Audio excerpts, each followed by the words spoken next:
शुरू अल्लाह का नाम लेकर जो बड़ा मेहरबान निहायत रहम वाला है। बखेरने वाली हवाओं की कसम जो उड़ाकर बखेर देती हैं, फिर पानी का बोझ उठाती हैं, फिर आहिस्ता आहिस्ता चलती हैं, फिर उस चीज़ को यानी बारिश को तकसीम करती हैं कि जो वादा तुमसे किया जाता है वो यकीनन सच्चा है और इंसाफ का दिन ज़रूर वाक़ होगा। और आसमान की कसम जिसमें कई रस्ते हैं कि ऐ अहले मक्का, तुम एक इख्तिलाफ वाली बात में पड़े हुए हो।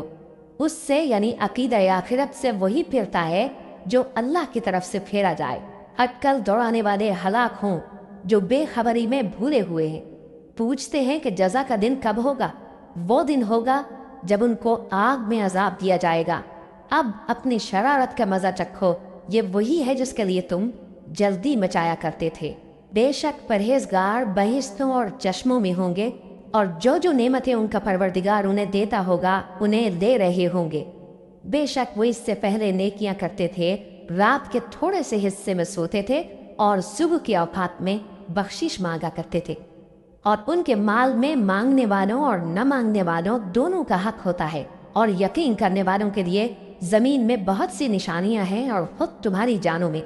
तो क्या तुम देखते नहीं? और तुम्हारा रिस्क और जिस चीज़ का तुमसे वादा किया जाता है आसमान में है। तो आसमान और ज़मीन के मालिक की कसम, ये उसी तरह काबिल यकीन है जिस तरह तुम बात करते हो। ए नबी, क्या तुम्हारे पास इब्राहीम के मुअज़्ज़ज़ मेहमानों की खबर पहुंची है? जब वो उनके पास आए तो सलाम कहा। उन्होंने भी जवाब में सलाम कहा। देखा तो ऐसे लोग कि न जान न पहचान। फिर वो अपने घर जाकर एक भुना हुआ मोटा बछड़ा लाए और खाने के लिए उनके आगे रख दिया। कहने लगे कि आप तनावुल क्यों नहीं फरमाते? और उनसे खौफ महसूस किया। उन्होंने कहा कि खौफ न कीजिए और उनको एक दानिशमंद लड़के की बिशारत सुनाई। तो इब्राहीम की बीवी चिल्लाती आईं और अपना मुंह पीट कर कहने लगी कि एक तो मैं बुढ़िया, ऊपर से बांझ। उन्होंने कहा, तुम्हारे परवरदिगार ने यूं ही फरमाया है, वो बेशक साहिब हिकमत है, खबरदार है। इब्राहीम ने कहा कि फरिश्तों, अब तुम्हारा असल काम क्या है? उन्होंने कहा कि हम गुनाहगारों की तरफ भेजे गए हैं ताकि उन पर गारे की पथरियां बरसाएं जिन पर हद से बढ़ जाने वालों के लिए तुम्हारे परवरदिगार के यहाँ से निशान कर दिए गए हैं। बस वहाँ जितने मोमिन थे उनको हमने निकाल लिया। फिर उस बस्ती में हमने एक घर के सिवा मुसलमानों का कोई घर न पाया। और जो लोग अजाब अलीम से डरते हैं उनके लिए हमने वहाँ निशानी छोड़ दी। और मूसा के हाल में भी निशानी है।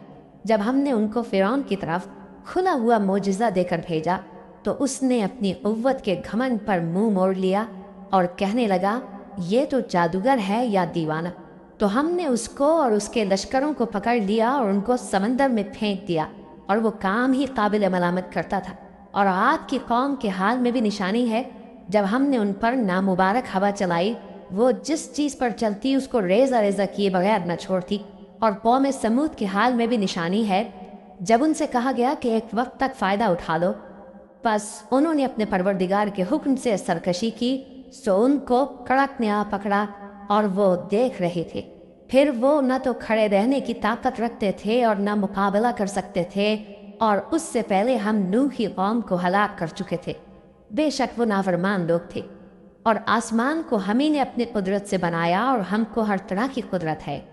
और ज़मीन को हम ही ने बिछाया, तो देखो हम क्या खूब बिछाने वाले हैं। और हर चीज़ के हमने दो दो जोड़े बनाए ताकि तुम नसीहत हासिल करो। तो तुम लोग अल्लाह की तरफ दौड़ चलो, मैं उसकी तरफ से तुमको साफ साफ खबरदार करने वाला हूँ। और अल्लाह के साथ किसी और को माबूद न बनाओ, मैं उसकी तरफ से तुमको साफ साफ खबरदार करने वाला हूँ। इसी तरह इनसे पहले लोगों के पास भी जो पैगम्बर आता तो वो भी उसको जादूगर या दीवाना कहते। क्या ये लोग एक दूसरे को इसी बात की वसीयत कर मरे हैं? नहीं, बल्कि ये शरीर लोग हैं। तो ऐ नबी, इनसे मुंह मोड़ लो, तुमको हमारी तरफ से मलामत न होगी। और नसीहत करते रहो कि नसीहत मोमिनों को नफ़ा देती है।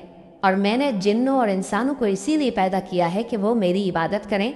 मैं उनसे रिस्क तो नहीं मांगता और न ये चाहता हूँ कि वो मुझे खाना खिलाए। अल्लाह ही तो सबको रिस्क देने वाला है, जोरावर है, मजबूत है।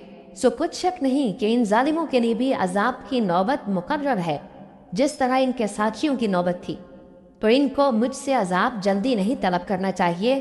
फिर जिस दिन का ان کافروں سے وعدہ کیا جاتا ہے، اس سے ان کے لیے خرابی